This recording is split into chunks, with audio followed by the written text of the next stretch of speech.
So I'm a documentary filmmaker, and what that means is that I've kind of made it my life's work to navigate the separation between objective scientific truth and kind of that poetic artistic truth. On the one hand, I'm dealing with real individuals with real stakes in their lives, and on the other hand, I'm kind of charged with crafting compelling narratives that say something about all of us. So on the one hand, you have fact-based, verifiable truth. My current documentary that we're working on is a murder story, and it's a true story, and that's got a real answer. The person who died was either murdered, committed suicide, or it was an accident. That's not an abstract question. We may not find the truth, but that's not the same as saying the truth doesn't exist. On the other hand, you have the artistic, poetic truth, right? So he mentioned my last documentary, Last Day at Lambeau. I was kind of clashing two ideas in my head with that. One, that I care very deeply about the Green Bay Packers and their success. And the second, they don't even know who I am. So somehow I have to reconcile those things, and art allows us to do that. My daily work is a matter of choosing which form of truth to deploy at what time. And that may sound like a really easy thing to do, but it's actually really challenging because they feel very similar. And kind of the thing I'm hoping to suggest today is that they share very similar cognitive processes, and that's why they feel so similar. So this painting that's coming up here, you can find in the Vatican, actually. But it's of the pagan god Isis in the center, instructing two figures. On her left is Moses, in this painting representing the literal, prosaic, historical mode of truth-seeking. And on the right, the classical Hermes, representing the symbolic, poetic form. Notice how this correlates to what we call right brain, left brain, based on which side they're sitting on. We think of left brain and right brain thinkers as being diametrically opposed, even at war with each other. But what if we're more similar than we ever known? This is Arthur Kessler. He's a journalist and author who's written extensively on this subject, most notably in his 1967 book, The Act of Creation, which I highly recommend. In it, he argues that both the acts of scientific discovery, the left brain, and artistic expression, the right brain, are ultimately about discovering hidden similarities between unrelated things, both objects and ideas. So we'll go through this a little bit, but we're all creators ultimately, and I'll break this down on a day-by-day life. So if I were to just show you in life, we'll start with the graph. I'm skipping ahead a little bit.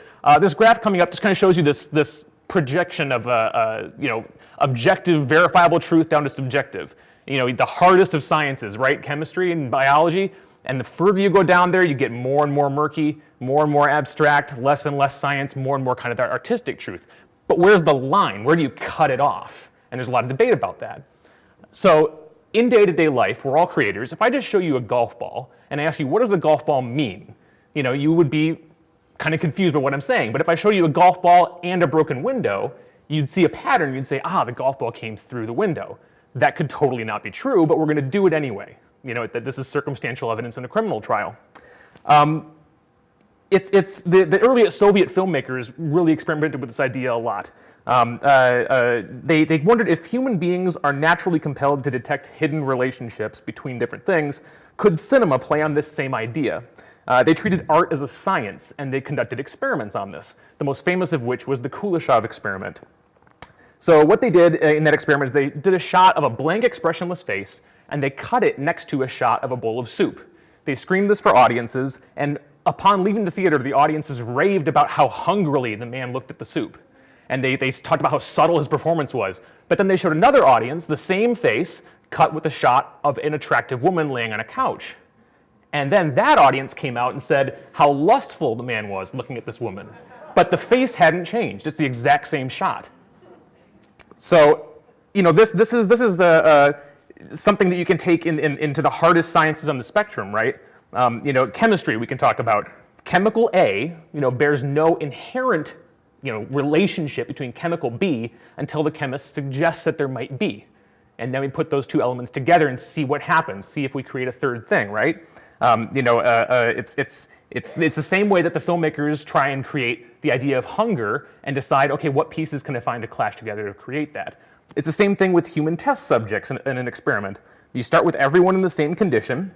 Let's say they all have the measles. Then the scientists introduce an unrelated variable, a new vaccine, but only to one group. And we don't know if the disease has a relationship to the vaccine until we put those two things together. It's the same principle of seeking similarities between two disparate things that you find in all of these things, both scientific and artistic. But this isn't limited, as I said, to physical objects. Arthur Koestler argues, and I would agree with him, that the most interesting and complex results come when we do this with ideas. So there's a cartoon coming up, and I'm just going to let you read the cartoon. It's a New Yorker cartoon, so there's reading required. But then we'll say something about it here. So what are the two ideas we're colliding? One, the gravity and the majesty of the presidency of the United States, and two, that famous psych study about impulse control in children. When a joke works, you don't have to explain what it means, so I won't. What about in drama, like Toy Story? The central philosophical confrontation of Toy Story is one, toys have no inherent meaning outside of their children, and two, that all children grow out of playing with toys eventually. It's an existential crisis that, when depicted in art, brings catharsis and relieves that tension. And just as before, we can easily find the same pattern in science. One of the current problems in science is in reconciling one, the laws of general relativity, and two, the laws of quantum mechanics at the level of the atom. These concepts don't play well together, and scientists are currently broadening our understanding of the world and the universe by contrasting these ideas. So all this brings us back to left brain, right brain. You probably think of yourself as more one of these than the other, but we all engage in a little bit of both. Maybe that's the whole point of this painting, that we're not supposed to be just reason or just emotion. To be human, we have to be a mixture. Without falsifiable, verifiable reason, we invite authoritarianism. Whatever the big boss says goes, that's true. But likewise, without drama and laughter and irony, we fall out of accord with the basic human experience. The biologist may seek understanding, whereas the humorist may seek amusement, but the logical structure of their pursuits remain the same. Scientists, artists, everyone in here, we're all truth seekers. Thank you very much.